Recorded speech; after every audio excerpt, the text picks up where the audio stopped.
The push for peace between the United States and Iran is gaining momentum this morning, less than 1 week away from the expiration of the ceasefire. Two senior Pakistani officials tell MS Now the warring countries will likely meet again next week for a second round of talks, noting that Pakistan, which has emerged as a key mediator, will once again likely be the venue.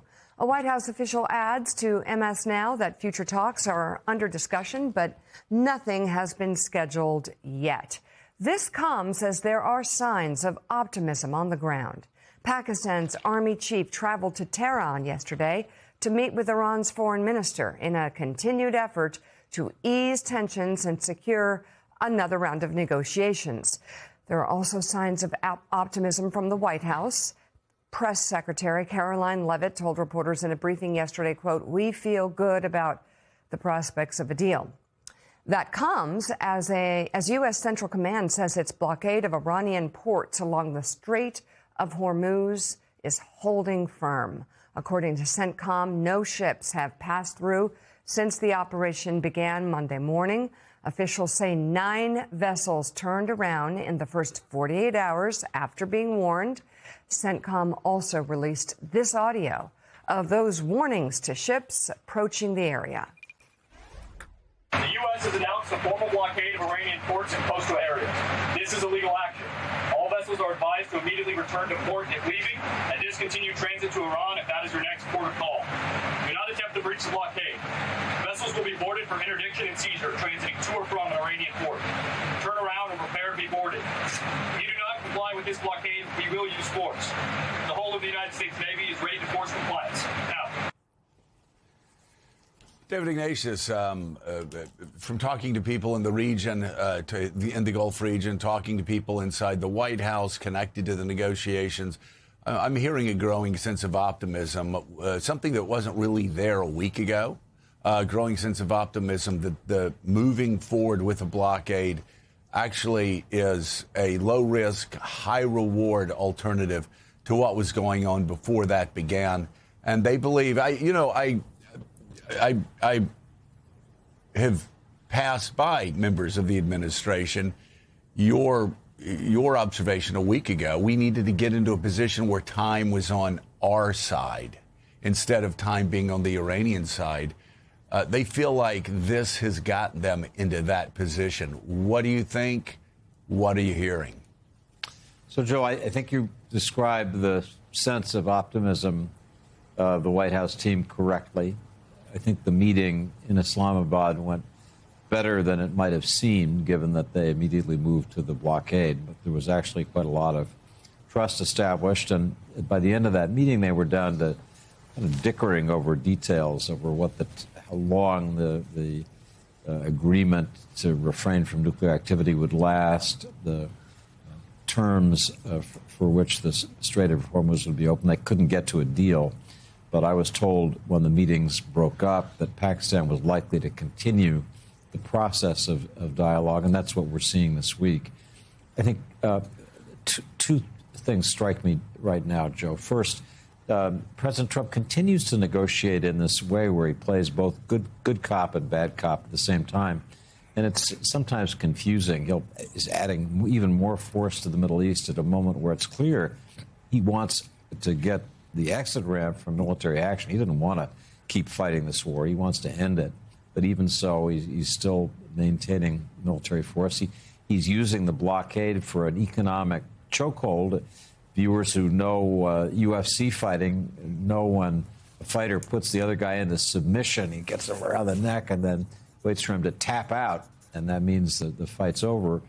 Donald Trump is waiting for Iran to tap out and then move into a different period where the U.S. has promised substantial economic aid, all kinds of inducements to get them to cross what one official called the Golden Bridge into the future. That's the way the Trump administration is trying to characterize the choices for Iran. So I think we're close. I think the biggest problem, Joe, is that despite what the president says, there has not been regime change in Iran. There's been leadership change. Right. And the person at the top of the leadership, Mohammad Ghalibaf, is a very pragmatic dude. He has been for 20 years. I've been writing about him that long as somebody who'd like to do deals with the West. But he's facing, I'm told, quite a lot of opposition at home. So that's the space to watch. Very opaque for us to know what's going on in Tehran. But there's no question that President Trump and his advisors think they're close, think this deal is one that they can sell, that will at once cap the Iranian nuclear program in a significant way and bring Iran into the life of the Gulf, into what would be a modern state that would try to behave more like the United Arab Emirates than the Iran of old. You know, I usually go to Andrew Ross Sorkin to ask economic questions, but when geopolitical events impact our economy, I think I'll go to you on that one and just ask you what impact has the market's continued resiliency had on actually putting the White House in a stronger position, because the markets are not responding quite as dramatically as many people thought at the beginning. They were expecting $125 per barrel, maybe $150.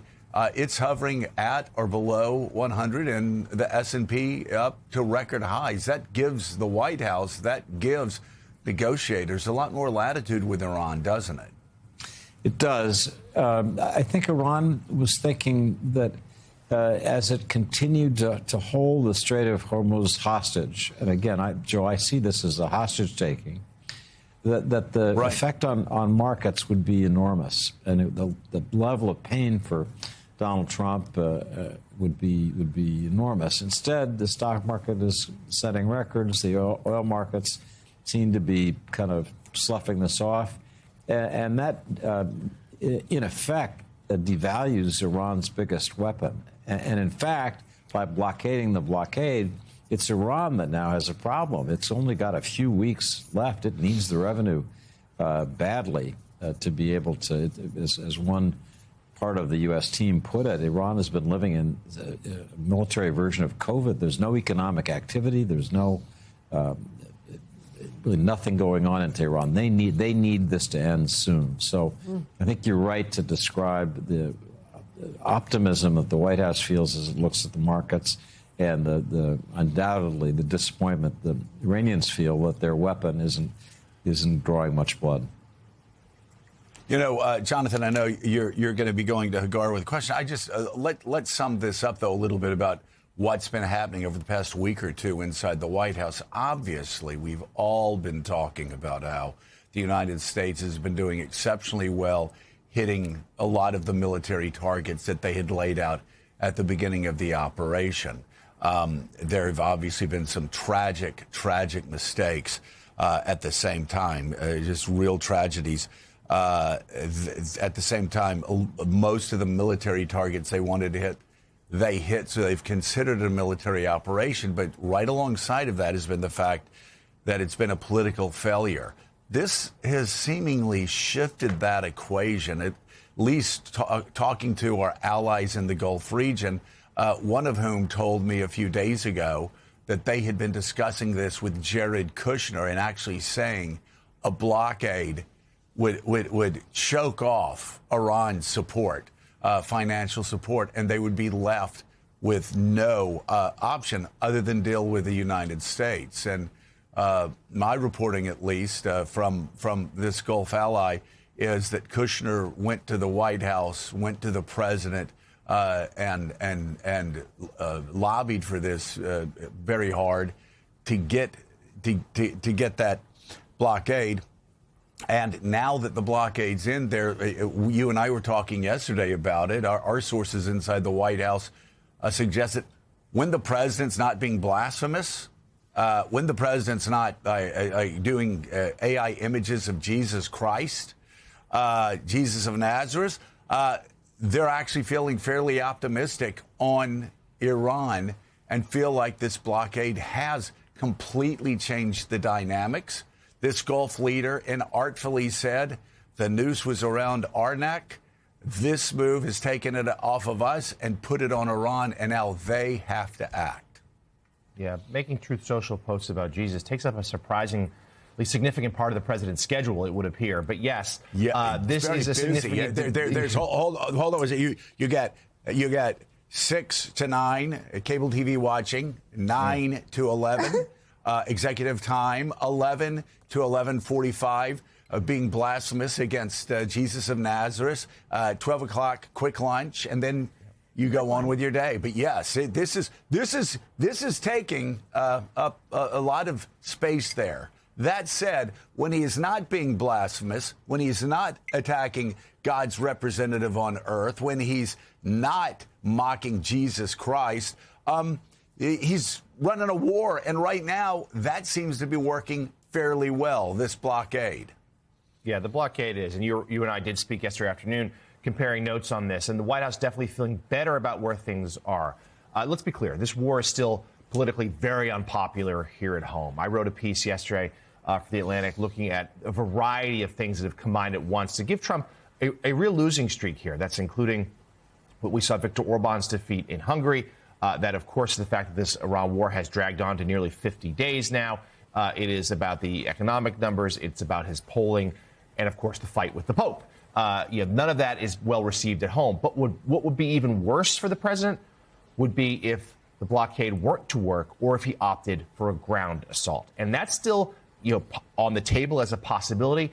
I'm told a week or so back, President Trump leaning that way, even though a lot of his senior aides did not want him to, thinking that would be risky, of course, for the American soldiers who's been putting their lives in danger actually conducting the operation, but also for his political fortunes and the fortunes of Republicans here at home. So there's a sigh of relief that is at least put on the back burner for now. So the blockade is front and center. So